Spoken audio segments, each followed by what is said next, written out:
Hello everyone, welcome back. Dice Katiyar, your host. और आज से हम स्टार्ट कर रहे हैं एनसीईआरटी एग्जाम्पलर के लिए नई सीरीज हमने स्टार्ट की है, जिसमें हम एनसीईआरटी एग्जाम्पलर के क्वेश्चंस को सॉल्व करेंगे। और आज हमने पहला टॉपिक लिया है इलेक्ट्रिक चार्ज और फील्ड के लिए। चलिए स्टार्ट करते हैं। इलेक्ट्रिक चार्ज और फील्ड में जितने भी एनसीईआरटी एग्जाम्पलर के क्वेश्चंस है उनका सॉल्यूशन कैसे होगा, कैसे हम सॉल्व करेंगे, ये सारी चीजें देखते हैं। चलिए फर्स्ट क्वेश्चन कौन सा है। फर्स्ट क्वेश्चन हमें दे रखी है, फर्स्ट प्रॉब्लम है हमारे पास। Two positive charge Q2 Q3 fixed along the y axis exerts a net electric force in the positive x direction on a charge Q1 fixed along the x axis. If a positive charge Q is added at x, 0 the force on Q1। ठीक है, तो first problem है। अब इसमें हम लोग ये देखेंगे कि कॉन्सेप्ट कौन कौन से हम लोग को यूज करने पड़ेंगे। तो इसमें यहाँ पे कॉन्सेप्ट सीख देखते हैं, इस प्रॉब्लम को सॉल्व करने के लिए कौन कौन से कॉन्सेप्ट हमें यूज करेंगे। नंबर फर्स्ट, हम लोग जानते हैं अगर हमारे पास लाइक चार्जेस होंगे, ये एक दूसरे को रिपल करेंगे। लाइक चार्जेस हैं, एक दूसरे को रिपल करेंगे। और अगर अनलाइक चार्जेस हैं, सपोज नेगेटिव है देन पॉजिटिव है, तो एक दूसरे को अट्रैक्ट करेंगे। ये हमें पता है। हमें ये भी पता है कि जब हम दो चार्जेस के बीच में जो भी फोर्स लगता है, उसकी जो डायरेक्शन होगी, फोर्स की डायरेक्शन, वो हमेशा along the line joining the two centres होगी। जैसे ये दो चार्जेस हैं, इनके सेंटर को मिलाने वाली लाइन ये है। इसमें जो भी रिपल्सिव फोर्स लगेगा वो अलोंग द लाइन लगेगा, कुछ इस तरीके से। यहाँ पर इस direction along the line joining, suppose अगर ये पॉजिटिव है, नेगेटिव है, इन दोनों को के सेंटर को मिलाने वाली जो लाइन है, उसी के अलोंग इसमें अट्रैक्टिव फोर्स लगता है। क्लियर। एक और कॉन्सेप्ट है यहाँ पर, थर्ड कॉन्सेप्ट।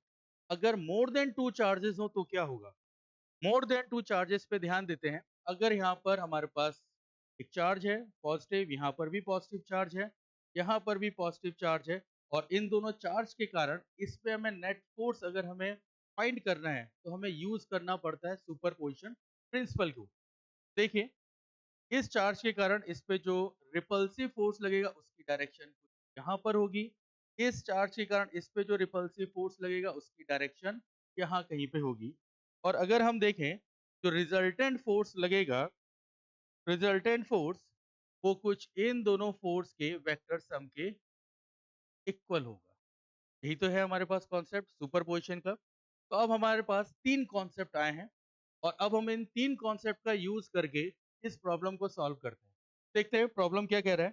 प्रॉब्लम में ये है कि हमारे पास वाई एक्सिस में दो पॉजिटिव चार्जेस हैं, जो कि पॉजिटिव है, ये भी पॉजिटिव है, ये भी पॉजिटिव है, और ये दोनों ही चार्जेस कैसे हैं, फिक्स पोजीशन पे हैं।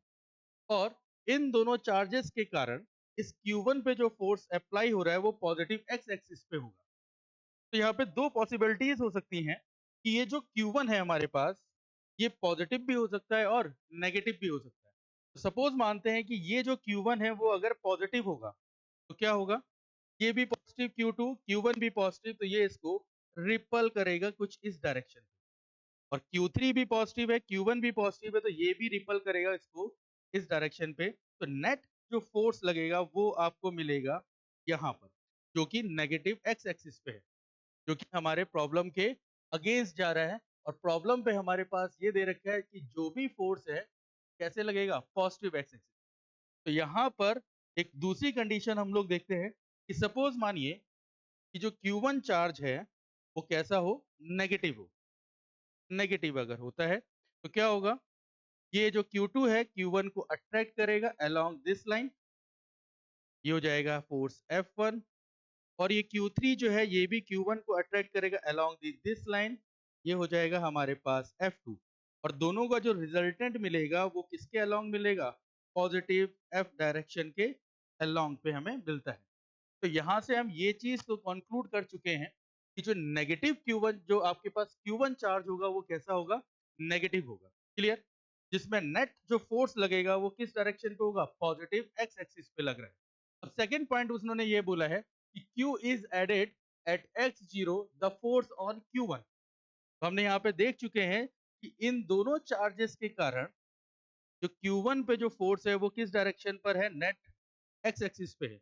और ये जो Q है ये भी पॉजिटिव चार्ज है जो कि ओरिजिन से x डिस्टेंस पे प्लेस्ड है। तो ये पॉजिटिव, Q1 हम लोगों ने देखा है कि ये क्या है, नेगेटिव है। तो ये जो पॉजिटिव चार्ज है इस Q1 को अपनी ओर अट्रैक्ट करेगा इसी लाइन के अलोंग। ये एक और फोर्स हमें मिल जाएगा F डैश, इसको मान लेते हैं। तो Q डैश के कारण इस पे फोर्स लगेगा F डैश, और Q2 Q3 के कारण इस पे जो फोर्स लग रहा है रिजल्टेंट फोर्स वो है F। और दोनों की डायरेक्शन अगर देखें तो वो दोनों की डायरेक्शन कहाँ है, वो है पॉजिटिव एक्स एक्सिस। अब ऑप्शन देखिए क्या है option number first, shall increase along the positive x axis, बिल्कुल सही। ये भी होगा क्योंकि एक्स एक्सिस पे देखिए ये इंक्रीज होता हुआ जा रहा है। Shall decrease along the positive x axis, possible नहीं है क्योंकि डिक्रीज नहीं होगा, यहाँ पर वो इंक्रीज करता हुआ जा रहा है। Shall point along the negative x axis, जो कि पॉसिबल नहीं है। Shall increase but the direction changes because of the intersection of Q and Q1, Q2 and Q3, ये भी पॉसिबल नहीं है कि उसकी डायरेक्शन चेंज होगी। इस हिसाब से जो हमारा ऑप्शन ए है वो बिल्कुल करेक्ट है। ओके, तो नेक्स्ट क्वेश्चन पे आते हैं। नेक्स्ट क्वेश्चन देखिए, ये हमारे पास नेक्स्ट क्वेश्चन है और इसमें ये पूछा गया है इन चार में से जो फिगर है हमारा वो कौन सा करेक्ट है। चलिए, तो सबसे पहले ये देखते हैं कि ये प्रॉब्लम है किसका। ये प्रॉब्लम है इलेक्ट्रिक फील्ड लाइंस के लिए। ये जो प्रॉब्लम आता है ये है इलेक्ट्रिक फील्ड लाइंस की प्रॉब्लम है। तो इलेक्ट्रिक फील्ड लाइंस के कुछ कॉन्सेप्ट हैं जिसको हम लोग यूज करेंगे इस प्रॉब्लम को सॉल्व करने के लिए। तो नंबर फर्स्ट, हम लोग को पता है कि अगर कोई आइसोलेटेड पॉजिटिव चार्ज है, इससे जो इलेक्ट्रिक फील्ड ओरिजिनेट होगा उसकी डायरेक्शन रेडियली आउटवर्ड होगी। और अगर आइसोलेटेड कोई नेगेटिव चार्ज है तो यहां से जो इलेक्ट्रिक फील्ड मिलेगा वो हमेशा उसकी जो डायरेक्शन होगी वो कैसी होगी, रेडियली इनवर्ड होगी। यहाँ पर रेडियली आउटवर्ड, रेडियली आउटवर्ड होगी पॉजिटिव चार्ज के लिए। और अगर नेगेटिव चार्ज है तो यहाँ पर होगी रेडियली इनवर्ड। ये पहला क्वेश्चन आपके पास टॉपिक है। सेकंड टॉपिक देखते हैं, यानी सेकंड आपके पास कॉन्सेप्ट क्या है कि अगर कोई कंडक्टिंग स्फीयर है तब क्या होगा। कंडक्टिंग स्फीयर, तो सपोज मानिए कि हमारे पास कंडक्टिंग स्फीयर है और यहाँ पे कोई पॉजिटिव चार्ज होगा, इलेक्ट्रिक फील्ड भी कैसा जाएगा, आउटवर्ड डायरेक्शन पे जाएगा इस तरीके से। लेकिन ये जो इलेक्ट्रिक फील्ड होगा जिस सरफेस से ओरिजिनेट होगा उसके क्या होगा, परपेंडिकुलर। यहाँ पर भी सरफेस के पॉइंट के परपेंडिकुलर, यहाँ पर भी पॉइंट के परपेंडिकुलर और ऐसे भी पॉइंट के परपेंडिकुलर। अगर सपोज इस तरीके से इलेक्ट्रिक फील्ड जाएगा, जहाँ से ओरिजिनेट हुआ है वहां पे उस सरफेस के पॉइंट के क्या होगा, परपेंडिकुलर होगा। ये दो चीजें हम लोगों ने सीखी, perpendicular, perpendicular to the surface, perpendicular to the surface. Okay, तीसरा एक और जहां पे कॉन्सेप्ट लग रहा है और वो जो कॉन्सेप्ट है वो है आपका इंडक्शन मेथड का। सपोज थर्ड पॉइंट, कि किसी भी पॉइंट चार्ज को अगर हम कंडक्टिंग स्फीयर के पास रखते हैं तो ड्यू टू इंडक्शन मेथड यहाँ पर क्या होगा, इक्वल अमाउंट पे नेगेटिव चार्ज इंड्यूस हो जाएंगे और इसके अपोजिट सरफेस पर इक्वल अमाउंट पे पॉजिटिव चार्ज इंड्यूस हो जाएंगे। और इस मेथड को हम क्या बोलते हैं, इंडक्शन मेथड। तो इन तीन हमारे पास कॉन्सेप्ट है और इन तीन कॉन्सेप्ट से हम इस चीज को, प्रॉब्लम को सॉल्व करने की कोशिश करते हैं। तो यहाँ पर देखते हैं नंबर फर्स्ट, यहाँ पर आइए, ये पॉजिटिव चार्ज है, ये कंडक्टिंग स्फीयर है तो यहाँ पर चार्ज आ जाएगा आपके पास नेगेटिव, यहाँ पे चार्ज होना चाहिए आपके पास पॉजिटिव। तो अगर गौर करें इस वाले पॉइंट पे, ये जो इलेक्ट्रिक फील्ड लाइन है ये इनवर्ट है सबसे फर्स्ट, और दूसरा ये जो सरफेस है इस सरफेस के परपेंडिकुलर नहीं है, तो ये ऑप्शन नहीं होगा। सेकंड पे आ जाइए, यहाँ पर नेगेटिव चार्ज इंड्यूस होगा, यहाँ पर पॉजिटिव चार्ज इंड्यूस होगा, और इस पॉजिटिव चार्ज पे फिर यहाँ पर आप कंसीडर कर देखें, ये जो इलेक्ट्रिक फील्ड लाइंस जा रही है वो इस सरफेस के परपेंडिकुलर नहीं है, ये भी ऑप्शन गलत है। सेकेंड वाले पे आए, सेकेंड वाले पे यहाँ पर देखते हैं कि यहाँ पर चार्ज होगा नेगेटिव, यहाँ पर चार्ज इंड्यूस हो जाएगा आपके पास पॉजिटिव। अब पॉजिटिव है तो पॉजिटिव में आउटवर्ड होना चाहिए था और यहाँ पर ये शो हो रहा है इनवर्ड में, ये भी ऑप्शन सही नहीं होगा। अब कौन सा आता है? फर्स्ट वाले में देखिए, यहाँ पर आपके पास नेगेटिव चार्ज और यहाँ मिलेगा हमें पॉजिटिव चार्ज। और पॉजिटिव चार्ज अगर है और यहाँ पर अगर हम देखें, ये आपके पास इलेक्ट्रिक फील्ड के परपेंडिकुलर जा रहा है, जो सरफेस है उस सरफेस के परपेंडिकुलर है, इसका मतलब ये ऑप्शन सही है। क्लियर? तो 3 कॉन्सेप्ट हमने लगाए और इस 3 कॉन्सेप्ट के बिहाफ में हमने ये न्यूमेरिकल आपका सॉल्व हुआ। खैर, नेक्स्ट न्यूमेरिकल, नेक्स्ट प्रॉब्लम देखते हैं। नेक्स्ट प्रॉब्लम है the electric flux through the surface. ये आपके पास 4 सरफेस दिए गए हैं और हमें ये फाइंड करना है कि इनमें से जो फ्लक्स होगा वो कितना होगा। तो ऑब्वियस सी बात, ये जो प्रॉब्लम है, ये प्रॉब्लम आ रही है आपकी गॉस थ्योरम से। तो हम लोग यूज करते हैं गॉस थ्योरम। कुछ प्रॉपर्टीज हैं गॉस थ्योरम में, उसको देखें। नंबर फर्स्ट प्रॉपर्टीज क्या है गॉस थ्योरम पे? नंबर फर्स्ट प्रॉपर्टीज ये है कि अगर हमारे पास कोई क्लोज सरफेस होगा और उस क्लोज सरफेस के अंदर अगर कोई चार्ज Q है, इस Q के कारण इस क्लोज सरफेस में जो फ्लक्स लिंक होगा उसको हम डिनोट करते हैं phi is equal to Q by epsilon naught. इसमें जो Q है ये किस चीज को रिप्रेजेंट कर रहा है? ये रिप्रेजेंट करता है चार्ज को। वो भी कौन सा चार्ज? जो कि प्लेस्ड है inside the close surface, placed inside the closed surface, placed inside the closed surface। Clear? ये गॉस थ्योरम था पहला कॉन्सेप्ट। सेकंड कॉन्सेप्ट क्या है इसका? गॉस थ्योरम का सेकंड कॉन्सेप्ट जो भी है कि जो फ्लक्स है passing through the closed surface is is does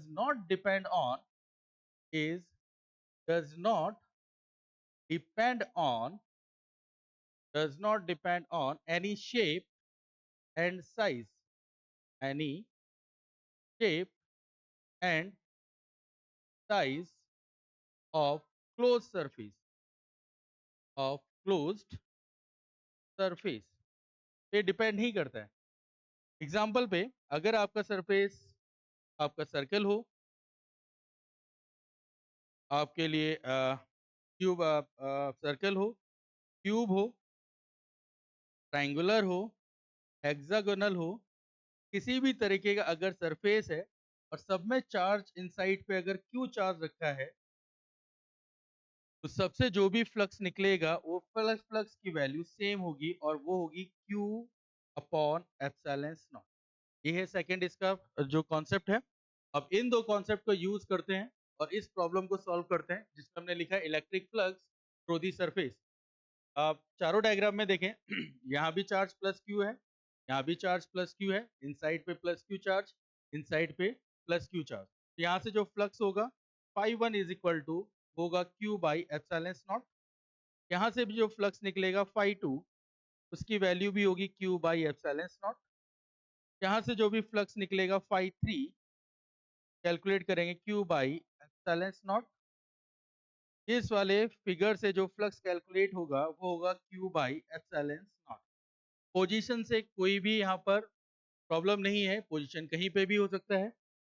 तो अब देखिए चारों में वैल्यू सेम है, इसका मतलब चारों से जो भी फ्लक्स हमें मिलेगा वो बिल्कुल सेम मिलेगा। अब ऑप्शन पे जाते हैं, ऑप्शन पे ध्यान देते हैं। फर्स्ट ऑप्शन है इन फिगर 1.34 इज लार्जेस्ट, जो कि गलत है, ऐसा नहीं होगा। लीस्ट नहीं हो सकता, कंपैरिजन हम नहीं कर सकते हैं। अब लास्ट ऑप्शन आता है is the same for all the figure, बिल्कुल सही। देखिए ये सब सारे फिगर के लिए जो फ्लक्स होगा वो क्या होगा? सेम होगा। क्लियर? आई होप ये आपको समझ में आया होगा। नेक्स्ट क्वेश्चन, नेक्स्ट प्रॉब्लम क्या है हमारे पास? नेक्स्ट प्रॉब्लम ये है कि हमारे पास 5 चार्जेस हैं, फिक्स्ड हैं वो at their position as shown in figure। S is the Gaussian surface, the Gauss law is given by this। ये गॉस थ्योरम है, गॉस लॉ है।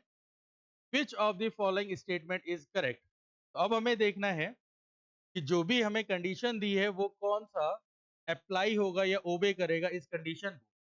चलिए देखिए, यहाँ पर हमें गॉस थ्योरम में दे रखा है closed integration E dot ds, E vector dot ds vector is equal to Q by epsilon naught. Clear? चलिए, इसका मतलब क्या है? अगर हम गौर करें तो इस वाले सरफेस को देखें, ये चार्ज है, थोड़ा सा विजिबिलिटी कम होगी, ये चार्ज है Q1, ये चार्ज हो जाएगा आई थिंक आपके पास Q5, ये हो जाएगा Q3, यहाँ पर इनसाइड पे है Q1 हो गया, 2 यहाँ पे 2 मान लीजिए, और इस वाले चार्ज को मान लीजिए 1 2 3 4 मान लीजिए। ठीक है, चलिए 2 पॉइंट मानते हैं। इस पॉइंट को मान लेते हैं हम लेफ्ट, आपका राइट हैंड साइड का टर्म्स, और इस वाले जो टर्म्स है इसको हम ले लेते हैं लेफ्ट हैंड साइड का टर्म। क्लियर? प्रीवियस वाले में अभी हमने देखा गॉस थ्योरम पे कि जो इनसाइड पे जो चार्ज होंगे उसी के कारण ही इस क्लोज सरफेस पे फ्लक्स इंट्रोड्यूस होगा। तो इसका मतलब ये जो राइट हैंड साइड का जो आपके पास टर्म्स है, इसमें जो कंट्रीब्यूशन होगा उसमें सिर्फ इनसाइड के चार्जेस का होगा। इसलिए हम इसमें लिख सकते हैं इनसाइड में चार्जेस है Q2 plus Q4 upon epsilon not. यही होगा, क्योंकि लेफ्ट आपका राइट हैंड साइड में आपके पास Q है, और ये Q जो किसको रिप्रेजेंट करता है, जो कि इनसाइड पे रखा होगा। इनसाइड द गॉसियन सरफेस हमारे पास चार्ज कौन सा है, Q2 और Q4। इसीलिए जो राइट हैंड साइड का जो टर्म्स है उसमें जो कंट्रीब्यूशन होगा वो किसका होगा, Q2 का और Q4 का कंट्रीब्यूशन होगा। अब लेफ्ट हैंड साइड पे बात करें, लेफ्ट हैंड साइड पे हम बात करें इलेक्ट्रिक फील्ड की, तो हम जानते हैं कोई भी जो चार्ज होगा वो क्या करेगा, एक इलेक्ट्रिक फील्ड जनरेट करेगा, प्रोड्यूस करेगा। तो Q1 भी इलेक्ट्रिक फील्ड प्रोड्यूस करेगा, Q5 भी करेगा, Q3 भी करेगा, Q2 भी करेगा, Q4 भी करेगा। इसका मतलब ये सारे जितने भी चार्जेस हैं, चाहे वो गॉसियन सरफेस के अंदर हो या फिर उनके आउटसाइड पे प्लेस्ड हो, ये सब के सब क्या प्रोड्यूस करेंगे, इलेक्ट्रिक फील्ड प्रोड्यूस करेंगे। इसका मतलब इस इलेक्ट्रिक फील्ड में अगर हम देखें जो कंट्रीब्यूशन होगा, कंट्रीब्यूशन जो होगा वो होगा ऑल चार्जेस का। जो भी कंट्रीब्यूशन होगा वो किसका होगा, जितने भी चार्जेस यहाँ पर प्लेस्ड है उन सारे चार्जेस का कंट्रीब्यूशन होगा। चलिए अब आप पे ऑप्शन देखते हैं, ऑप्शन क्या है हमारे पास। ऑप्शन पे अगर हम बात करें, नंबर फर्स्ट है E on the left hand side, E on the any electric field on the left hand side of the above equation will have a contribute only Q1 Q5 Q3, जो कि possible नहीं है, यहाँ पे contribution सबका है, तो ये वाला ऑप्शन नहीं होगा।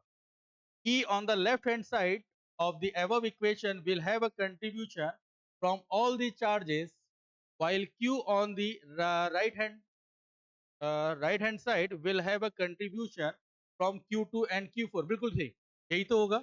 जो आपके पास राइट हैंड साइड पे जो कंट्रीब्यूशन हो रहा है वो Q2 और Q4 का कंट्रीब्यूशन हो रहा है। ये रहा Q2 एंड Q4। और अगर हम इलेक्ट्रिक फील्ड के बारे में बात करें जो कि लेफ्ट हैंड साइड पे है, यहाँ पे जो कंट्रीब्यूशन हो रहा है फॉर ऑल दी चार्जेस, यहाँ पर सारे चार्जेस के लिए कंट्रीब्यूशन होगा। इसका मतलब option B is correct. Next देखते हैं, E on the left hand side of the above equation will have a contribution from all charges, while Q on the right hand side will have a contribution from Q1 Q3 Q5। नहीं हो सकता, क्योंकि Q1 Q3 Q5 ये कैसे है, ये outside है, outside the Gaussian surface, तो ये पॉसिबल नहीं है।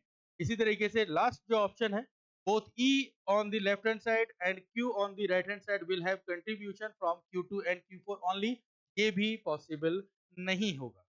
क्लियर यहाँ पर?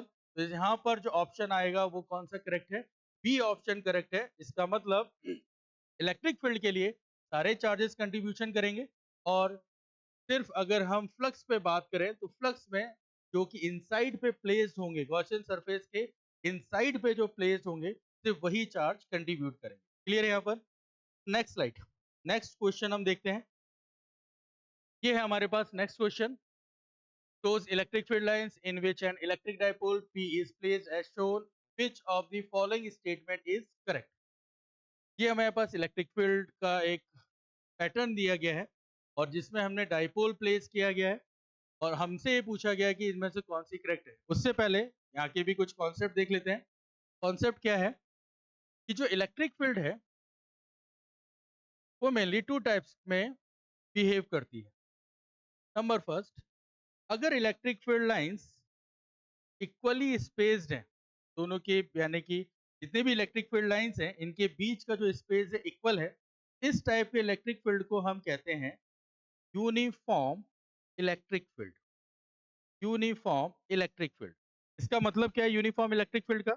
यूनिफॉर्म इलेक्ट्रिक फील्ड का मतलब ये है, अगर हम इस पॉइंट पे कंसीडर करें, चाहे इस पॉइंट पे कंसीडर करें, चाहे इस पॉइंट पे करें, चाहे इस पॉइंट पे करें, किसी भी पॉइंट पे करें, यहाँ पर जो इलेक्ट्रिक फील्ड होगा E1, यहाँ जो इलेक्ट्रिक फील्ड होगा E2, यहाँ जो इलेक्ट्रिक फील्ड होगा E3 और यहाँ जो इलेक्ट्रिक फील्ड होगा E4, इन सब का जो मैग्नीट्यूड होगा वो क्या होगा? सेम होगा। इसीलिए हम इसको बोलते हैं यूनिफॉर्म इलेक्ट्रिक फील्ड। नेक्स्ट यहाँ पर क्या था? Second type. सेकेंड टाइप पे अगर बात करें, अगर हमारे पास पैटर्न इलेक्ट्रिक फील्ड का कुछ इस तरीके से, ऐसे अगर पैटर्न बना हुआ है, तब क्या होगा? इस इस टाइप को, अगर इस टाइप का पैटर्न है, देखिए यहां पर जो इलेक्ट्रिक फील्ड है वो यूनिफॉर्म नहीं होगा।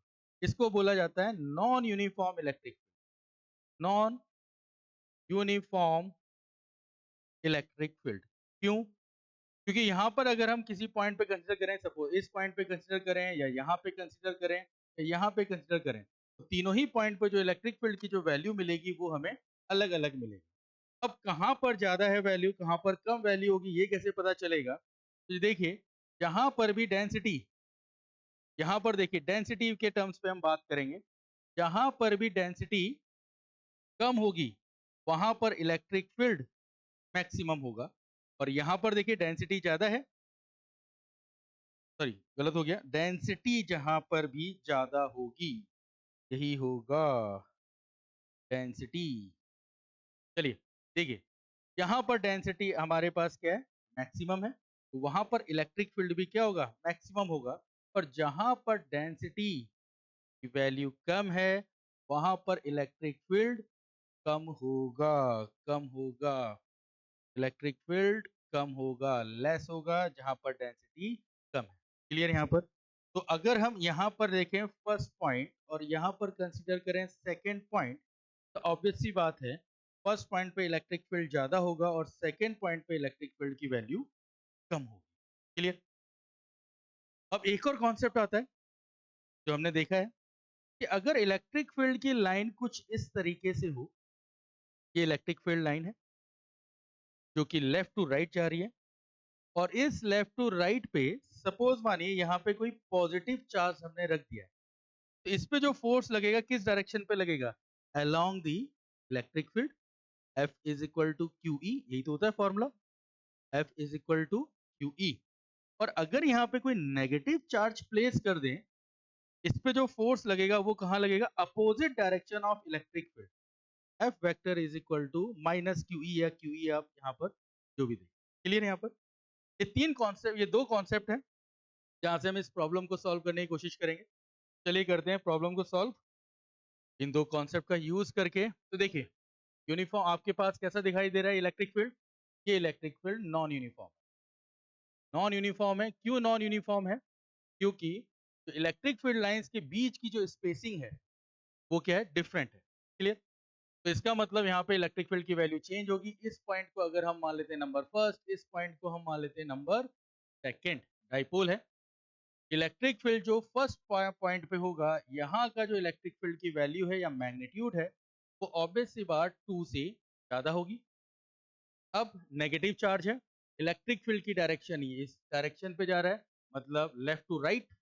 जो नेगेटिव में जो फोर्स लगेगा अपोजिट डायरेक्शन पे लगेगा, ये हो जाएगा F2, मान लेते हैं इसको F2 is equal to Q E. और पॉजिटिव में जो फोर्स लगेगा वो along the direction of electric field होगा, इसको हम मान लेते हैं F1 इज इक्वल टू, यहाँ पर F2 नहीं, इसको मान लेते हैं F1 ही मान लेंगे, ज्यादा सही है, थोड़ा सा प्रॉब्लम नहीं होगी। इसको मान लेते हैं F1 क्योंकि फर्स्ट पॉइंट माना है, और ये हो जाएगा हमारे पास F2 इज इक्वल टू। तो इलेक्ट्रिक फील्ड फर्स्ट पॉइंट पे ज्यादा है तो फोर्स भी क्या होगा? फर्स्ट पॉइंट पे फोर्स ज्यादा होगा एज कंपैरिजन टू सेकंड।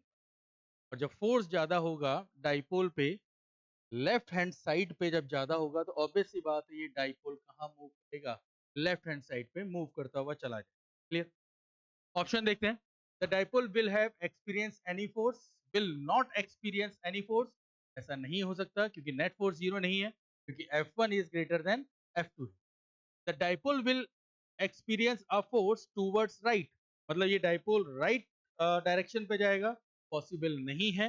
क्योंकि फोर्स जो है वो F1 ज्यादा है और जिसकी डायरेक्शन का है left hand side. The dipole will experience a force towards left, बिल्कुल करेक्ट, यही होगा कि जो डायरेक्शन आपका जो फोर्स वाला जो मिल रहा है F1 वो कहां पर ज्यादा है, left hand side.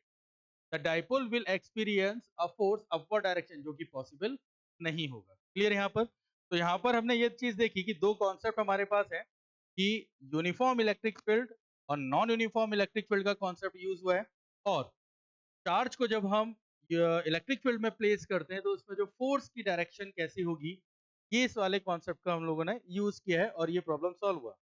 Next problem हमारे पास, नेक्स्ट प्रॉब्लम क्या है? A point charge plus Q is placed at a distance d from an isolated conducting plane. Plus q charge placed at a distance d from an isolated conducting plane. The field at a point P on the other side of the plane is clear. चलिए क्या हुआ यहाँ पर? यहाँ पर यह है कि एक चार्ज है प्लस क्यू, मान लेते हैं इसको, कंसीडर कर लेते हैं प्लस क्यू आइसोलेटेड यहाँ पर चार्ज है, और इससे d डिस्टेंस पर एक कंडक्टिंग प्लेन है, आइसोलेटेड कंडक्टिंग प्लेन हमने प्लेस किया है कितने डिस्टेंस पर? D distance. सपोज ये आपके पास चार्ज है जहां से ये डिस्टेंस हमारे पास कितनी मिलेगी, डी डिस्टेंस पे प्लेस किया। क्लियर? अब क्या होगा यहाँ पर? तो due to induction plus Q charge है, कंडक्टिंग हमारे पास प्लेन है, तो क्या होगा यहाँ पर? इंडक्शन होगा। तो इंडक्शन मेथड के थ्रू अगर ये पॉजिटिव है तो यहाँ पर कौन सा चार्ज इंड्यूस हो जाएगा? नेगेटिव। और एक चीज और ध्यान दीजिएगा, इस चार्ज के पास में जो भी इस प्लेन का पोर्शन होगा वहां पर डेंसिटी ज्यादा होगी चार्ज की, और जो दूर होगा इस चार्ज से, इस प्लेन का जो पोर्शन दूर होगा वहां पर चार्ज की डेंसिटी कम होगी। क्लियर?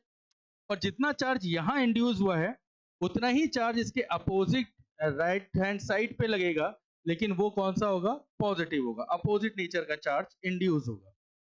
ये अपोजिट पॉइंट, अपोजिट नेचर का चार्ज इंड्यूस होता है। अब इलेक्ट्रिक फील्ड लाइंस का पैटर्न कैसे बनेगा यहाँ पर? अगर हम देखें इलेक्ट्रिक फील्ड लाइंस का पैटर्न, तो पॉजिटिव है, नेगेटिव है, और परपेंडिकुलर टू दी सरफेस होना चाहिए। तो यहाँ पर देखिए ये इलेक्ट्रिक फील्ड कुछ इस तरीके से जाएगा, थोड़ा सा फिर से यहाँ पर देखें, ये रहा आपके पास चार्ज Q इस तरीके से, और इलेक्ट्रिक फील्ड लाइंस का पैटर्न कुछ इस तरीके से होगा। यहाँ पर इलेक्ट्रिक फील्ड लाइंस का पैटर्न ये होगा, इनवर्ट आएगा, रेडियली इनवर्ट डायरेक्शन पे रहेगा, रेडियली इनवर्ट डायरेक्शन पे रहेगा, कुछ इस तरीके से पैटर्न रहेगा। क्लियर यहाँ पर? अब अपोजिट डायरेक्शन पे आइए, अपोजिट डायरेक्शन पे क्या होगा? क्या ये वाला इलेक्ट्रिक फील्ड लाइंस क्या ये अपोजिट डायरेक्शन पे मिलेगा? तो हम कहेंगे नहीं मिलेगा। क्यों नहीं मिलेगा? क्योंकि ये जो प्लेन शीट है ये शेल्डिंग इफेक्ट शो करेगा, शेल्डिंग इफेक्ट को शो करता है। कोई भी प्लेन जो होगा वो शेल्डिंग इफेक्ट को शो करेगा, शेल्डिंग इफेक्ट। अब क्वेश्चन अराइज यही होता है कि शेल्डिंग इफेक्ट होता क्या है? तो शेल्डिंग इफेक्ट समझ लीजिए कि सपोज मानिए एक हमारे पास इलेक्ट्रिक फील्ड है, एक्सटर्नल इलेक्ट्रिक फील्ड है, और उसमें उसके में हमने क्या रखा? एक सरफेस रखा हुआ है, कोई भी एक क्लोज सरफेस। तो होगा ये, इस इलेक्ट्रिक फील्ड का कुछ ना कोई मैग्नीट्यूड होगा, बट इस क्लोज सरफेस के अंदर जो इलेक्ट्रिक फील्ड की वैल्यू है वो कितनी होगी? जीरो। इलेक्ट्रिक फील्ड की वैल्यू कितनी होगी? जीरो। इसका मतलब ये जो एक्सटर्नल इलेक्ट्रिक फील्ड है वो कोई भी इंपैक्ट नहीं डाल पाएगा इनसाइड द क्लोज्ड सरफेस के, और इसी कारण यहाँ पर जो इलेक्ट्रिक फील्ड होगा इनसाइड पे वो इसकी वैल्यू कितनी होगी? जीरो होगी। और इसी फिनोमिना को हम कहते हैं इलेक्ट्रोस्टैटिक शेल्डिंग। तो यहाँ पर भी यही हुआ है, ये जो प्लेन जो आपने यूज किया है कंडक्टिंग प्लेन, ये इसके अंदर जो इलेक्ट्रिक फील्ड होगा उसकी वैल्यू कितनी होगी? जीरो होगी, शेल्डिंग। अब यहाँ से जो इलेक्ट्रिक फील्ड लाइंस निकलेगी वो कैसे निकलेगी? इलेक्ट्रिक फील्ड लाइंस अगर देखेंगे तो ये निकलेगी आपके पास परपेंडिकुलर टू द प्लेन, कुछ इस तरीके से। तो अब क्वेश्चन ये कह रहा है ये कि अगर कोई पॉइंट P आउटसाइड, मतलब राइट हैंड साइड पे अगर कोई पॉइंट P प्लेस्ड है, the field at a point P on the other side of the plane is, कोई अगर P पॉइंट है तो वो ऑब्जर्व कैसे करेगा कि इलेक्ट्रिक फील्ड किस तरीके से आ रही है और कैसे आ रही है? चलिए ऑप्शन पे देखें, directed perpendicular to the plane and away from the plane, बिल्कुल सही। कैसा रहेगा? Perpendicular to the plane, perpendicular to the plane है, और जो डायरेक्शन है वो भी कैसी है, away from the plane, away from the plane जाएगी, तो ऑप्शन ए बिल्कुल करेक्ट। सेकंड पे आते हैं, directed perpendicular to the plane but toward the plane, नहीं हो पाएगा क्योंकि यहाँ पर पॉजिटिव चार्ज इंड्यूस होगा, तो इस कारण से इलेक्ट्रिक फील्ड इन्वर्ट नहीं होगी, तो ये तो पॉसिबल नहीं है। Directed radially away from the point charges, नहीं हो पाएगा क्योंकि यहाँ पे शेल्डिंग इफेक्ट हुआ है, तो इसका इलेक्ट्रिक फील्ड कोई भी पी पॉइंट पे नहीं मिलेगा, तो पॉइंट चार्जेस का कोई भी इलेक्ट्रिक फील्ड पी पॉइंट पे नहीं आएगा। Directed radially towards the point charge, बिल्कुल नहीं, क्योंकि पॉइंट चार्ज के कारण हमें कोई भी इलेक्ट्रिक फील्ड लाइंस यहाँ पे शो नहीं होगी। क्यों नहीं होगी, क्योंकि ये जो प्लेन है आपके पास, ये किस चीज को शो करता है, शेल्डिंग इफेक्ट। और शेल्डिंग इफेक्ट क्या कहता है कि किसी भी क्लोज सरफेस को अगर हम एक्सटर्नल इलेक्ट्रिक फील्ड में शो करते हैं, रखते हैं, तो उस सरफेस के इनसाइड पे इलेक्ट्रिक फील्ड जीरो हो जाता है। क्यों हो जाता है, क्योंकि अगर सपोज मानिए ये क्लोज सरफेस है, यहां से इलेक्ट्रिक फील्ड, आपका एक्सटर्नल इलेक्ट्रिक फील्ड मूव कर रहा है, तो यहां पर हमारे पास चार्ज इंड्यूस हो जाएगा नेगेटिव, और उतने ही अमाउंट का अपोजिट डायरेक्शन पे चार्ज हो जाएगा पॉजिटिव, जो कि अपोजिट डायरेक्शन पर एक इलेक्ट्रिक फील्ड इंड्यूस कर देगा। तो इनसाइड का इलेक्ट्रिक फील्ड का जो मैग्नीट्यूड होगा और जो एक्सटर्नल इलेक्ट्रिक फील्ड का मैग्नीट्यूड होगा वो इक्वल होगा, और दोनों की डायरेक्शन अपोजिट है, इसलिए इसके अंदर जो इलेक्ट्रिक फील्ड होगा वो कितना हो जाएगा, जीरो हो जाएगा। और इसी फिनोमिना को हम क्या बोलते हैं, इलेक्ट्रोस्टैटिक शेल्डिंग। तो इसके according option A is correct. Next, a hemisphere is uniformly charged positively, the electric field at a point on a diameter away from the center is directed. Clear? एक hemisphere है, एक hemisphere है जो कि positively charged है, और हमें ये देखना है, एक पॉइंट हमने कंसीडर किया है डायमीटर पर जो कि सेंटर से अवे है। अब बताना है यहाँ पर कि वहां पर इलेक्ट्रिक फील्ड हमें कैसा शो होगा। सपोज मान लेते हैं एक हेमीस्फीयर को, एक हेमीस्फीयर ले लेते हैं, यहाँ पे लेते हैं, चलिए ये हो गया हमारे पास एक हेमीस्फीयर, और एक कंडक्टिंग हेमीस्फीयर है। तो कंडक्टिंग हेमीस्फीयर पे हम पॉजिटिव, हाँ पॉजिटिवली चार्ज है, तो पॉजिटिव पॉजिटिव चार्ज को हम यहाँ पर रखेंगे इस तरीके से, पॉजिटिव चार्ज है ये, और इस पॉजिटिव चार्ज पे ये हो गया डायमीटर, और इस डायमीटर का सेंटर हो गया पॉइंट O। ठीक है, अब हम क्या करते हैं, एक पॉइंट P को कंसीडर करेंगे जो कि सेंटर से थोड़ा सा अवे है। अब क्या होगा, सारे चार्जेस के कारण इस P पॉइंट पे इलेक्ट्रिक फील्ड लगेगा, इलेक्ट्रिक फोर्स लगेगा, इलेक्ट्रिक फील्ड लगेगा। तो सपोज मानिए इस वाले चार्ज के कारण देखें तो इस वाले चार्ज के कारण कुछ इस डायरेक्शन पे लगेगा, यहाँ पर चार्ज देखें तो वो कुछ इस डायरेक्शन पे लगेगा, यहाँ वाले चार्ज पे देखें तो कुछ और डायरेक्शन पे लगेगा। क्लियर है यहाँ पर? लेकिन जब हम इसके कंपोनेंट ब्रेक करेंगे तो इसके जो हॉरिजॉन्टल वाले जो कंपोनेंट हैं वो सब क्या करेंगे, एक दूसरे को कैंसिल आउट करेंगे, और जब कैंसिल आउट करेंगे तो सिर्फ और सिर्फ एक ही हमारे पास कंपोनेंट रह जाएगा, और वो कौन सा वाला, वर्टिकल वाला। तो इन सारे चार्जेस के कारण पी पॉइंट पे जो electric field, net electric field या फोर्स जो भी लगेगा, इलेक्ट्रिक फील्ड की डायरेक्शन जो होगी वो कैसी होगी, वर्टिकली अपवर्ड डायरेक्शन पे होगी। क्या ये बात समझ में आई? क्या होगा यहाँ पर, इस चार्ज के कारण भी इस पे इलेक्ट्रिक फील्ड लगेगा, यहाँ वाले चार्ज के कारण भी इलेक्ट्रिक फील्ड लगेगा। तो ड्यू टू सुपरपोजिशन पे अगर देखें, ये इलेक्ट्रिक फील्ड, ये इलेक्ट्रिक फील्ड, जब हम इसका कंपोनेंट ब्रेक करेंगे, तो जब कंपोनेंट ब्रेक करेंगे तो ये वाला इलेक्ट्रिक फील्ड इस वाले इलेक्ट्रिक फील्ड को कैंसिल आउट करेगा, तो सिर्फ कौन सा वाला बचेगा, वर्टिकल वाला बचेगा, जो कि अपवर्ड डायरेक्शन पे जा रहा है। क्लियर? अब अगर एक काम और करें, इसको हम लोग पूरा कर दें सिमेट्री पे, एक और अगर हम यहाँ पर हेमीस्फीयर ड्रॉ कर दें जो कि फिर से पॉजिटिवली चार्ज अगर है, तो क्या होगा, ऊपर वाले चार्ज के कारण इस पे जो इलेक्ट्रिक फील्ड होगा, अब वो किस तरीके से होगा, डाउनवर्ड डायरेक्शन पे चला जाएगा, वर्टिकली डाउनवर्ड डायरेक्शन।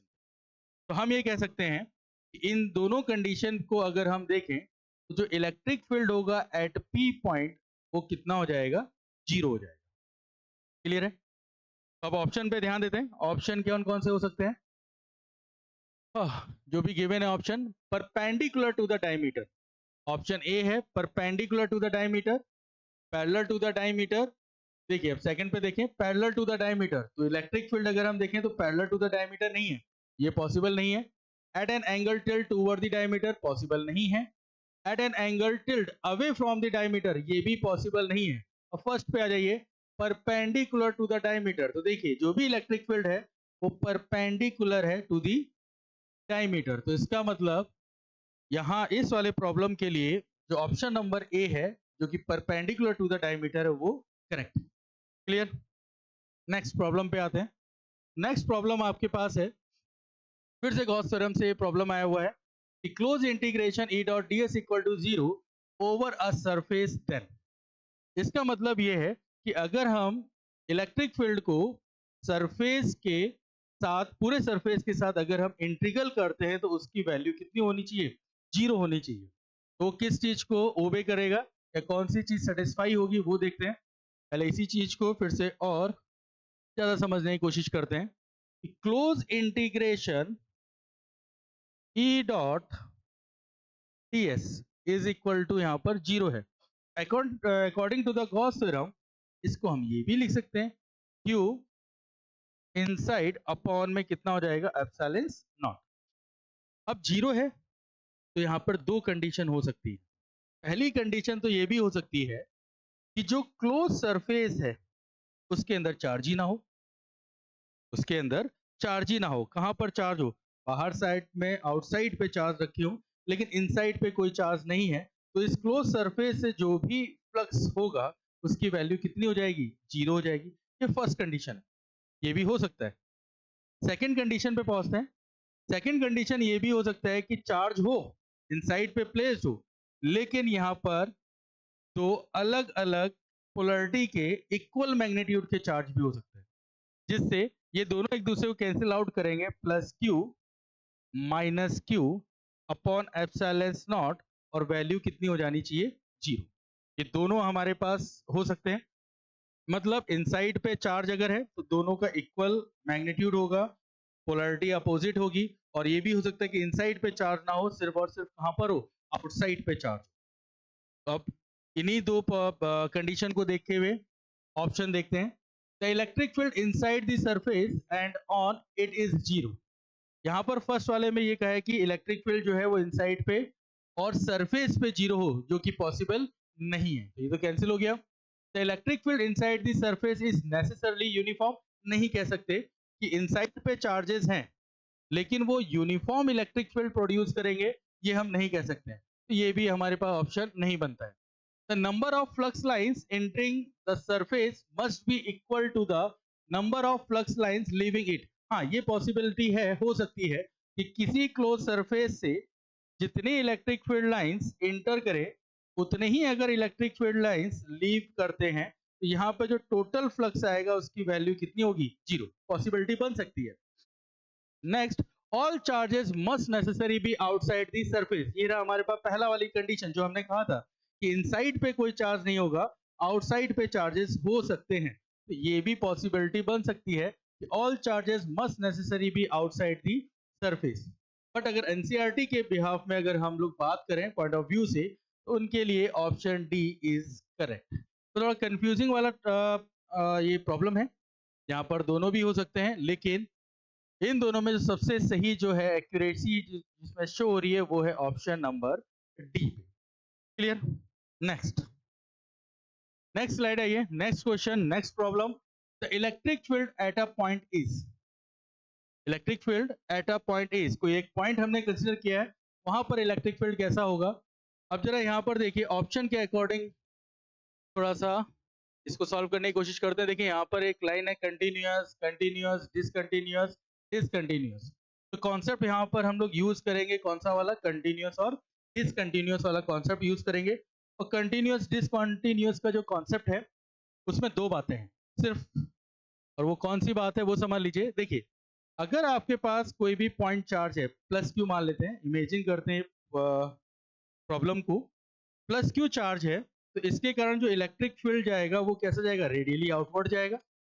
और ये कैसा होगा? कंटिन्यूअस होगा। अभी तो ये कंटिन्यूअस है, कंटिन्यूअस होगा मतलब कहीं पे भी ब्रेक नहीं होगा। लेकिन क्या हो अगर इसके बीच में हमने एक और चार्ज रख दिया, चाहे वो प्लस क्यू हो या फिर माइनस क्यू हो, अब क्या होगा? क्या यही वाला इलेक्ट्रिक फील्ड यहाँ पर भी कंटिन्यू होगा? तो हम कहेंगे नहीं। यहाँ पर इस पॉजिटिव चार्ज का कुछ इलेक्ट्रिक फील्ड मिलेगा, या फिर अगर नेगेटिव है तो नेगेटिव वाला इलेक्ट्रिक फील्ड शो करेगा। तो ये वाला इलेक्ट्रिक फील्ड लाइंस और ये वाली इलेक्ट्रिक फील्ड लाइंस क्या है, अलग अलग है। तो यहाँ पर हमें ये चीज समझनी है कि अगर सिंगल चार्ज है तो उस सिंगल चार्ज के कारण जो भी इलेक्ट्रिक फील्ड बनेगा वो हमेशा कंटिन्यूअस होगा। और अगर उस फील्ड में एक और नया चार्ज इंट्रोड्यूस कर दें हम, तो वहां पर जो इलेक्ट्रिक फील्ड होगा वो कैसा होगा, डिसकंटिन्यूअस होगा। इसको अगर एक और एग्जांपल से हम इसको हम आपको क्लियर करते हैं। एक और एग्जांपल समझ लेते हैं। सपोज मानिए यहाँ पर एक प्लस क्यू चार्ज है और यहाँ पर हमारे पास है ये कंडक्टिंग स्फीयर। तो इस प्लस क्यू चार्ज से ड्यू टू इंडक्शन मेथड यहाँ पर कौन सा चार्ज इंड्यूस होगा, नेगेटिव। और इसके अपोजिट डायरेक्शन पे जो चार्ज इंड्यूस होगा वो कैसा हो जाएगा, पॉजिटिव। क्लियर। अब इलेक्ट्रिक फील्ड लाइंस देखिए जरा कैसे होगी। पॉजिटिव है तो यहाँ से इलेक्ट्रिक फील्ड लाइंस कुछ इस तरीके से फॉर्म होगी। इसका पैटर्न कुछ इस तरीके से होगा, रेडियली आपके पास परपेंडिकुलर होगा। अब यहाँ पर देखें, अगर इलेक्ट्रोस्टैटिक स्टार्टिंग होगी तो यहाँ पर इलेक्ट्रिक फील्ड कितना हो गया, जीरो। इसका मतलब ये वाली जो इलेक्ट्रिक फील्ड लाइंस है वो कंटिन्यू नहीं हो रही है आगे, वो यहीं पे खत्म हो जा रही है। और यहाँ से फिर से एक और इलेक्ट्रिक फील्ड जो कि रेडियली आउटवर्ड होगी वो फिर से स्टार्ट हो रही है। इसका मतलब यहाँ पर यही तो है कि अगर यहाँ पे चार्ज प्लेस्ड है तो ये वाली जो इलेक्ट्रिक फील्ड लाइंस है वो ब्रेक हो गई है, वो कंटिन्यूअस नहीं होगी। तो अब यहाँ पर देखते हैं ऑप्शन पे क्या ऑप्शन है। नंबर फर्स्ट, ऑलवेज कंटिन्यूअस नहीं हो सकता, क्योंकि चार्ज रखा गया है, चार्ज बीच में है या नहीं है इसके बारे में कोई भी इंफॉर्मेशन यहाँ पर नहीं है। Second, continuous if there is no charge at that point. Clear. Continuous तभी होगा जब यहाँ पर नो चार्ज प्लेस्ड होगा। जब कोई चार्ज प्लेस नहीं होगा तो हमेशा इलेक्ट्रिक फील्ड कैसा होगा, कंटिन्यूअस होगा। क्लियर। ये बिल्कुल सही है, बी ऑप्शन। सी पे आते हैं, discontinuous only if there is a negative charge. Discontinuous तभी होगा जब यहाँ पर सिर्फ और सिर्फ क्या हो, नेगेटिव चार्ज हो। ये भी पॉसिबल नहीं है, इससे पहले वाले में हमने आपको बताया था कि पॉजिटिव हो चाहे नेगेटिव हो, कोई भी चार्ज हो वो हमेशा क्या कर देगा, डिसकंटिन्यूअस कर देगा। तो ये ऑप्शन भी नहीं हो सकता है। आपके पास लास्ट आता है, discontinuous if there is a charge at that point. Clear.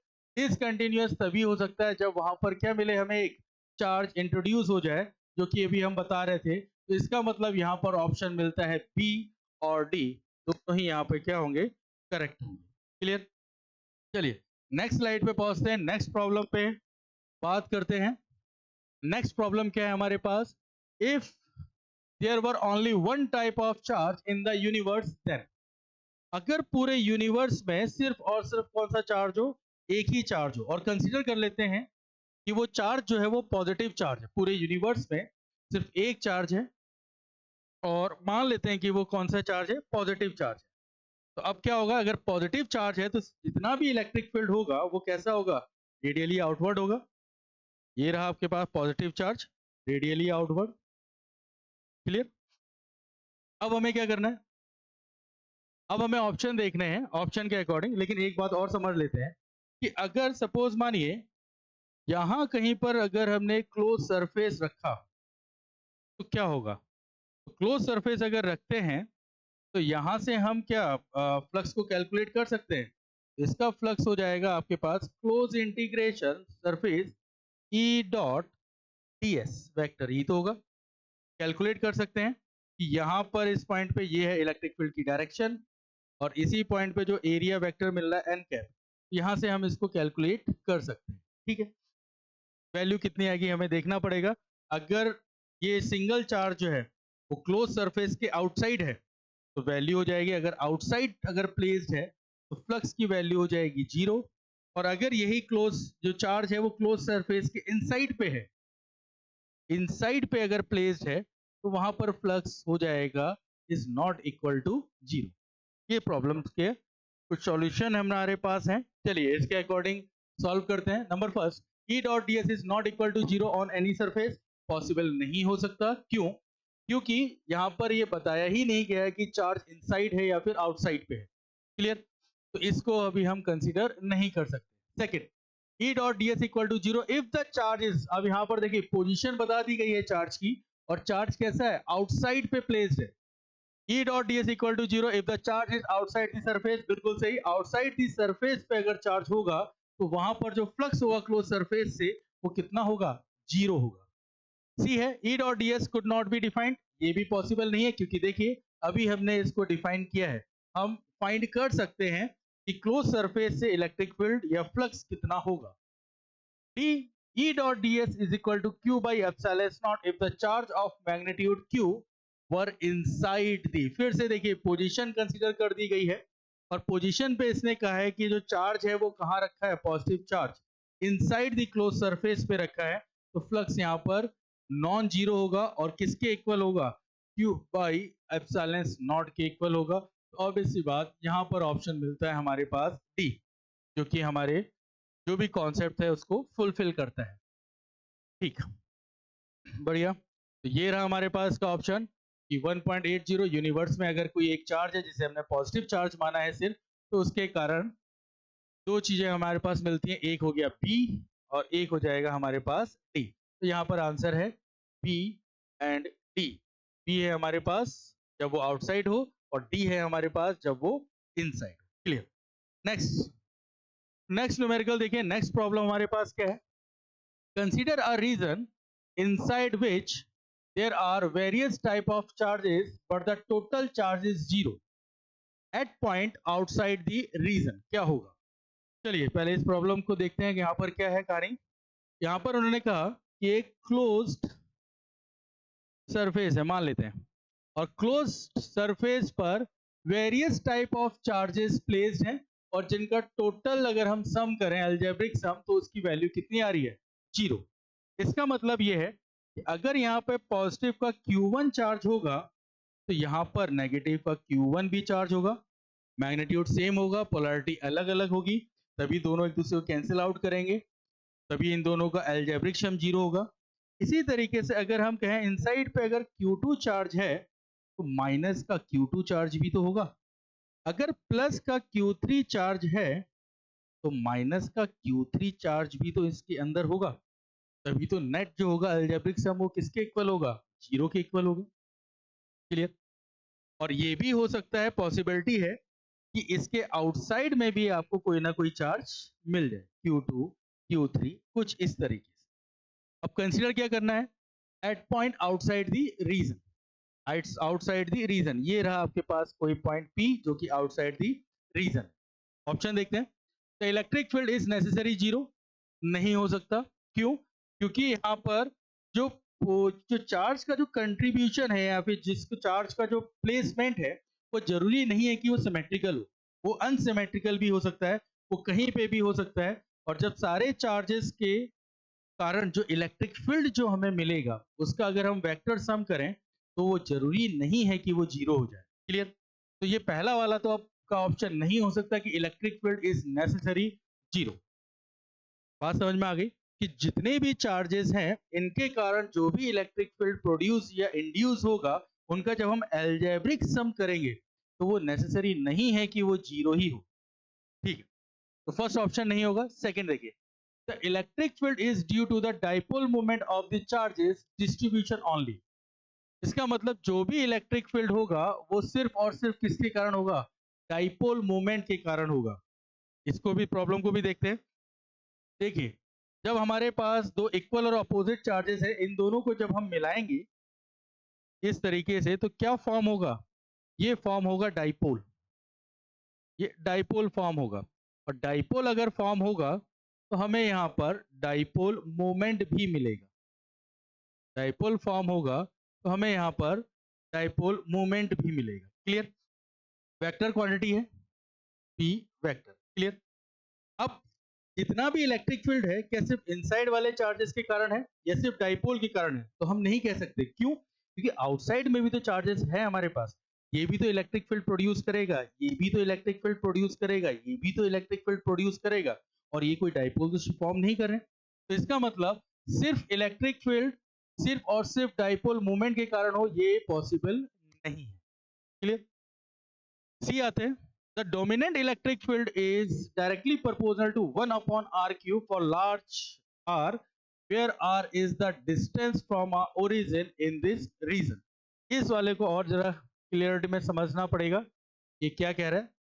चलिए देखिए, इसके अंदर हमने डाइपोल फॉर्म किए हैं जिसमें डाइपोल मोमेंट भी होगा।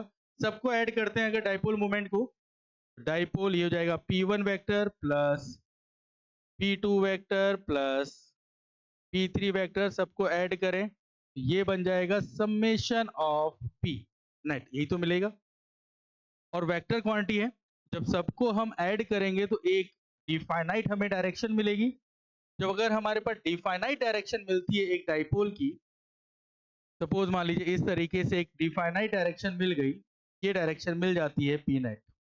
तो अब क्या कह रहा है ये, the dominant electric field is इतना for R where R is the distance from origin in this region. अब अगर कोई एक पॉइंट कंसीडर करते हैं हम, सपोज पॉइंट इनसाइड या आउटसाइड कहीं पे भी, ए पॉइंट अगर आउटसाइड करते हैं तो इस डाइपोल में ये जो पॉइंट है ये किस कंडीशन पे रखा है, एक्सियल पोजीशन पे रखा है। और हम जानते हैं कि एक्सियल पोजीशन पे जो इलेक्ट्रिक फील्ड होगा वो कितना होगा, एक्सियल पोजीशन पे इलेक्ट्रिक फील्ड जो हो जाएगा, एक्सियल पोजीशन है वो होता है 2 k p upon r cube, ये होगा। और अगर सपोज ये ए पॉइंट यहां कहीं पर रखा हुआ है सेंटर से, तो ये कौन सा पोजीशन है, इक्वेटोरियल पोजीशन है। तो अगर इक्वेटोरियल पोजीशन पे हम देखते हैं, इक्वेटोरियल पे अगर हम पोजीशन पे अगर हम देखें तो इलेक्ट्रिक फील्ड की जो वैल्यू आती है वो आ जाएगी के पी बाई आर क्यूब। इसका मतलब चाहे वो पॉइंट इस नेट डाइपोल मोमेंट के एक्सियल पे हो, चाहे वो इक्वेटोरियल पर हो, कहीं पर भी हो, वो directly proportional to 1 upon, inversely proportional to 1 upon R cube के इक्वल तो होगा ही होगा। यहाँ पर भी देखें तो E is inversely proportional to 1 upon R cube, और यहाँ पर भी अगर देखें इक्वेटोरियल कंडीशन पे तो ये भी कितना होगा, E is electric field is inversely 1 upon R cube, होगा ही होगा। तो इसका मतलब ये वाला ऑप्शन बिल्कुल करेक्ट है कि जो भी हमारे पास इलेक्ट्रिक फील्ड होगा वो 1 अपॉन आर क्यूब के डायरेक्टली प्रोपोर्शनल या आर क्यूब के इनवर्सली प्रोपोर्शनल के इक्वल होगा। क्लियर, यहाँ पर बात समझ में आ रही है। चलिए अब आते हैं नेक्स्ट डी वाले पॉइंट पे। डी वाला क्या कह रहा है, the work done to move a charge particle along a closed path away from the region will be 0। बिल्कुल सही है, क्यों, क्योंकि जो भी इलेक्ट्रिक फील्ड होता है वो क्या, आपका जो नेचर होगा वो कैसा होगा, कंजर्वेटिव नेचर का होता है, कंजर्वेटिव नेचर का होता है। तो कंजर्वेटिव नेचर का होगा तो किसी भी चार्ज को अगर हम क्लोज पाथ में अगर मूव कराएं तो टोटल वर्क डन हमारे पास कितना मिलेगा, 0 मिलेगा। क्लियर, तो यहां पर जो ऑप्शन आपको मिलते हैं वो ऑप्शन है सी और डी ऑप्शन।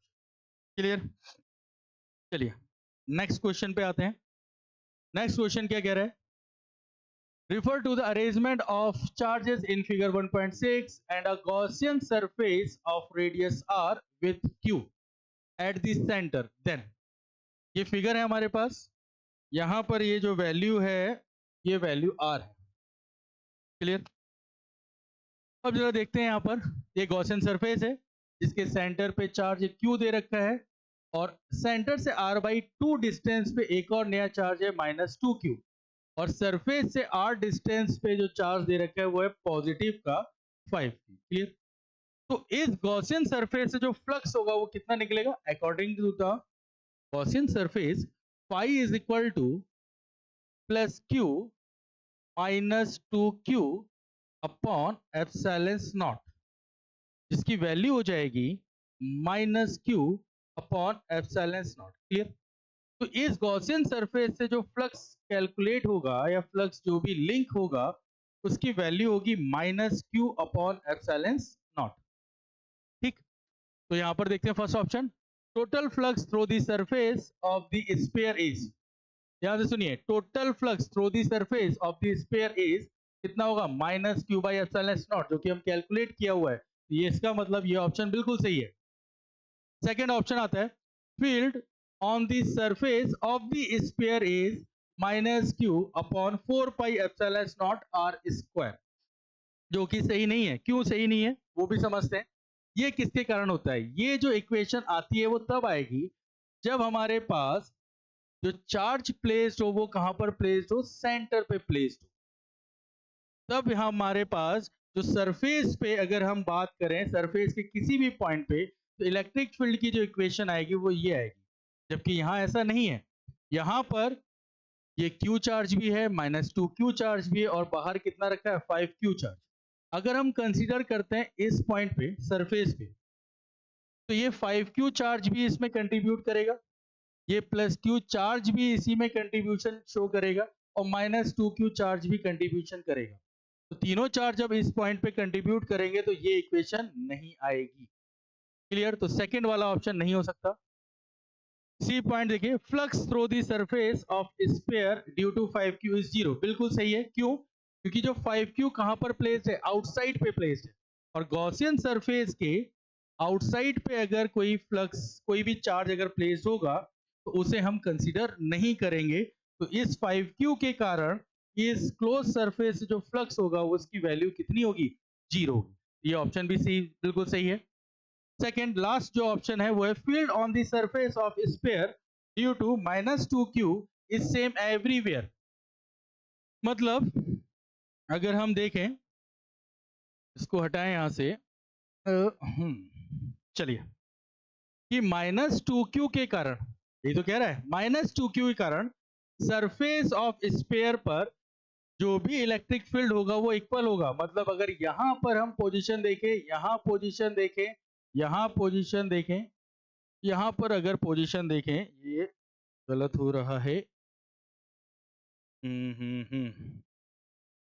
क्या हुआ है, चलिए, नहीं हुआ, चलिए खैर। यहाँ कहीं पर अगर हम पोजीशन देखते हैं इस -2Q के कारण, तो इस यहाँ से R की पोजीशन अलग होगी, डिस्टेंस जो भी हमारे पास R या जो भी हम ले लें, और इस पॉइंट को अगर कंसिडर करें तो इस -2Q से इसकी भी पोजीशन अलग होगी, यहाँ पर R की वैल्यू अलग होगी। यहाँ कहीं पर अगर सरफेस पे कंसिडर करें तो यहाँ पर भी जो पोजीशन होगी R की अलग होगी, और जब पोजीशन अलग होगी तो यहाँ पर इलेक्ट्रिक फील्ड कभी भी सेम नहीं हो सकता। तो इसका मतलब यहाँ पर ऑप्शन मिलेगा ए, और second option C is correct. Clear? चलिए नेक्स्ट प्रॉब्लम पे आते हैं। नेक्स्ट प्रॉब्लम क्या है हमारे पास, एक uniformly distributed long a circular ring है जिसका रेडियस r है, और इस पे जो टोटल चार्ज है वो कितना है, +Q चार्ज है, और small test charge Q is place at the centre of the ring. और ये जो चार्ज हमने प्लेस किया है यहाँ पर सेंटर पे प्लेस किया है, तो हमें ऑप्शन के अकॉर्डिंग देखना पड़ेगा इस क्वेश्चन पे कि कौन सी ऑप्शन सही है, कौन सा ऑप्शन गलत है। चलिए, सबसे पहले यहाँ पर कहा गया है Q इज ग्रेटर देन 0। इसका मतलब क्या है? इसका मतलब ये है कि ये अगर स्फीयर है, रिंग है मान लीजिए, और ये इस पे जो यूनिफॉर्मली चार्ज डिस्ट्रीब्यूटेड है +Q, और सेंटर पे जो चार्ज रखा है वो रखा है प्लस का Q charge. Q is greater than 0, Q is greater than 0, इसका मतलब ये चार्ज कैसा होगा, पॉजिटिव चार्ज। अब क्या होगा यहाँ पर, इस पॉजिटिव चार्ज के कारण जो भी सरफेस पे है, इसके कारण इसमें रिपल्सिव फोर्स लगेगा। इस वाले चार्ज के कारण भी यहाँ पर क्या लगेगा, रिपल्सिव फोर्स लगेगा। यहाँ वाले चार्ज के कारण भी इसमें रिपल्सिव फोर्स लगेगा। यहाँ वाले चार्ज के कारण भी इसमें रिपल्सिव फोर्स लगेगा। इसका मतलब सारे जितने भी चार्जेस हैं वो इस क्यू पॉइंट पे एक रिपल्सिव फोर्स एक्ट करेंगे, और ये जो फोर्स होगा एक दूसरे को कैंसिल आउट करेगा। तो हम कहेंगे इस पे जो नेट फोर्स है उसकी वैल्यू कितनी होगी, 0 होगी। तो ये किस कंडीशन पे है, ये इक्विलिब्रियम कंडीशन पे है। ये अभी हम कह सकते हैं कि ये इक्विलिब्रियम कंडीशन पे है। क्यों? क्योंकि यहाँ पर जो नेट फोर्स है वो कितना है, 0 है। क्लियर? चलिए, अब उसने ये कहा is displaced away from the centre. इस क्यू चार्ज को अगर हम डिस्प्लेस कर दें सेंटर से तो क्या होगा। तो सपोज मानिए इस क्यू चार्ज को, ये आपके पास क्यू चार्ज है, इस पॉजिटिव चार्ज को हम सेंटर से डिस्प्लेस करते हैं। अब क्या होना चाहिए यहाँ पर, इस साइड वाले जो पॉजिटिव चार्ज है इसके कारण इसमें जो रिपल्सिव फोर्स होगा, रिपल्सिव फोर्स वो बढ़ जाएगा, और जो इस साइड वाले जो चार्जेस हैं इसके कारण इस पे जो रिपल्सिव फोर्स होगा, इस चार्ज पे जो रिपल्सिव फोर्स होगा उसकी वैल्यू, रिपल्सिव फोर्स जो होगा उसकी वैल्यू कम हो जाएगी। तो इसका मतलब जो नेट फोर्स लगेगा वो किस डायरेक्शन पे लगेगा? टूवर्ड्स दी सेंटर की डायरेक्शन पे लगेगा। ये तो होगा। यहाँ वाले जो चार्जेस हैं, इसके कारण जो रिपल्सिव फोर्स होगा वो कम होगा। यहाँ वाले जो चार्जेस है इस पोर्शन की, उसके कारण रिपल्सिव फोर्स क्या होगा? ज्यादा होगा। जिस कारण से इसका जो नेट फोर्स होगा वो कहाँ होगा? Toward the centre. और इसी को हम कौन सा कंडीशन बोलते हैं? इसको बोलते हैं stable equilibrium condition. Equilibrium condition, equilibrium condition पे बोल। ये बात क्लियर है? तो वापस अपने सेंटर पॉइंट पे, ओरिजिन पॉइंट पे वापस पहुंच रहा है। इस कंडीशन को हम बोलेंगे स्टेबल इक्विलिब्रियम कंडीशन। तो फर्स्ट वाला देखते हैं, Q इज ग्रेटर देन 0, इसका मतलब वो पॉजिटिव होना चाहिए। And is displaced away from the centre of the plane of the ring, it will be push back toward the centre. बिल्कुल सही। ये वापस कहाँ जा रहा है? ये अपने सेंटर पॉइंट पे वापस आएगा, स्टेबल इक्विलिब्रियम। तो फर्स्ट ऑप्शन तो बिल्कुल करेक्ट। अब आते हैं सेकंड ऑप्शन पे। सेकंड ऑप्शन क्या है? यहाँ पे Q is less than 0। Q is less than 0 इसका मतलब यहाँ पर जो चार्ज है वो कैसा है? Negative charge. नेगेटिव चार्ज के लिए देख लेते हैं, फिर से कंसिडर करते हैं। ये आपके पास शेल है, रिंग है, और रिंग पे जो चार्ज हमें मिला है वो कैसा है? पॉजिटिव चार्ज यहाँ पर डिपॉजिट है। और इसके सेंटर पे अब हमने कौन सा चार्ज रखा है? नेगेटिव चार्ज रखा है। अब नेगेटिव चार्ज अगर रखा है, अब क्या होगा वो देखिए। नेगेटिव चार्ज, ये वाला जो चार्जेस का जो ग्रुप है वो इसको क्या करेगा? अपनी ओर अट्रैक्ट करेगा। और ये वाले जो चार्जेस के ग्रुप है ये भी इसको क्या करेंगे? अपनी ओर अट्रैक्ट करेंगे। क्लियर? फिर ये वाले चार्जेस भी अपनी ओर अट्रैक्ट करेंगे। यहाँ वाला जो ग्रुप है ये भी अपनी ओर अट्रैक्ट करेगा। इसका मतलब इस पे भी जो नेट फोर्स होगा एफ नेट, उसकी वैल्यू कितनी होगी? 0। अब इसको हम डिस्प्लेस करते हैं। सपोज मानिए इसको डिस्प्लेस करके हम यहाँ कहीं पे ले गए -Q। इसको हमने अपने ओरिजिन पॉइंट से या सेंटर पॉइंट से थोड़ा सा डिस्प्लेस किया है। अब क्या होगा? ये वाले जो पोर्शन है चार्जेस के, ये बिल्कुल पास में आ जाएंगे। तो इसका जो अट्रैक्शन फोर्स होगा, अट्रैक्शन फोर्स वो इंक्रीज हो जाएगा। और इस वाले चार्जेस के कारण जो अट्रैक्शन फोर्स लग रहा था वो अब क्या होगा? डिक्रीज हो जाएगा। तो इस पे जो नेट फोर्स लगेगा वो किस डायरेक्शन पे लगेगा?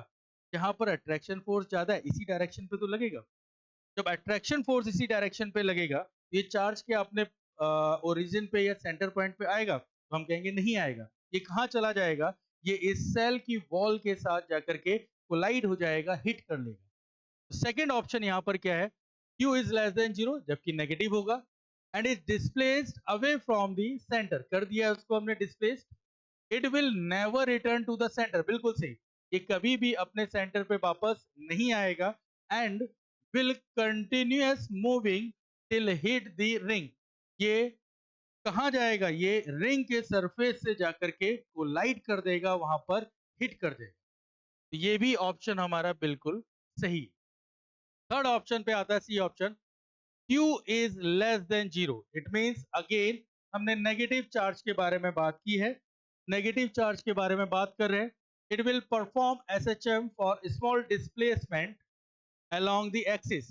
अगर नेगेटिव चार्ज है तो वो परफॉर्म करेगा SHM। इसको भी देखते हैं। सपोज मानते हैं ये हमारे पास एक रिंग है और इस रिंग पे यूनिफॉर्मली पॉजिटिव चार्ज डिपॉजिट है। इस सेंटर पॉइंट है इसका O। और हम जानते हैं कि इस रिंग के कारण आउटसाइड पे जो भी फोर्स होगा वो किसके अलाउ होगा? एक्स एक्सिस के अलाउ होगा। क्लियर? अगर हमने सेंटर से कोई एक चार्ज, सपोज मान लीजिए नेगेटिव चार्ज, यहां कहीं पे डिस्प्लेस किया है, तो क्या होगा? इस सारे चार्जेस के कारण, सारे चार्जेस के कारण इस Q पॉइंट पे जो इलेक्ट्रिक फोर्स लगेगा वो कहां लगेगा? Towards the centre. Positive charge है, इलेक्ट्रिक फील्ड की डायरेक्शन ये होगी, ड्यू टू रिंग। ठीक, अलोंग द एक्स एक्सिस होता है। तो अलोंग द एक्स एक्सिस पे, पॉजिटिव एक्स एक्सिस पे आपको इलेक्ट्रिक फील्ड मिला है, नेगेटिव चार्ज रखा है, ये कहां जाएगा? Towards the centre of the ring. Clear? But due to inertia, क्या ये अपने सेंटर पॉइंट पे रुकेगा? तो हम कहेंगे नहीं रुकेगा। ड्यू टू इनर्शिया ये आगे की ओर मूव कर जाएगा। और जैसे ही आगे की ओर मूव करेगा, तो ये जो आपके पास रिंग है इसका जो इलेक्ट्रिक फील्ड होगा ये अवे होगा और इसके कारण ये चार्ज फिर से कहां पे मूव करेगा, टूवर्ड्स दी सेंटर पे मूव करना स्टार्ट होगा। ड्यू टू इनर्शिया फिर से सेंटर पे नहीं रुकेगा, आगे की ओर मूव कर जाएगा। फिर ये रिंग इसको सेंटर की तरफ लाने की कोशिश करेगा, फिर ड्यू टू इनर्शिया ये आगे मूव कर जाएगा। फिर ये रिंग इस चार्ज को अपने सेंटर की तरफ लाने की कोशिश करेगा। तो इस तरीके से ये क्या परफॉर्म करेगा, तो हम कहेंगे ये परफॉर्म कर रहा है एसएचएम।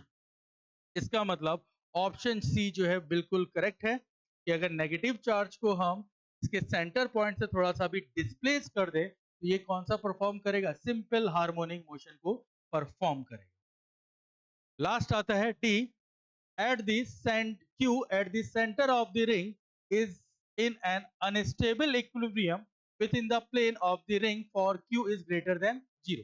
इसका मतलब q is greater than 0, फिर से हम बात कर रहे हैं पॉजिटिव चार्ज में कि अगर किसी रिंग के सेंटर पे अगर हमने पॉजिटिव चार्ज प्लेस किया है तो वो क्या अनस्टेबल इक्विलिब्रियम कंडीशन पे होगा, नहीं होगा, क्योंकि पहले ही हमने बता दिया है कि जब अगर यहाँ पर पॉजिटिव चार्ज है तो ये सारे चार्ज इसको क्या करेंगे, रिपल करेंगे।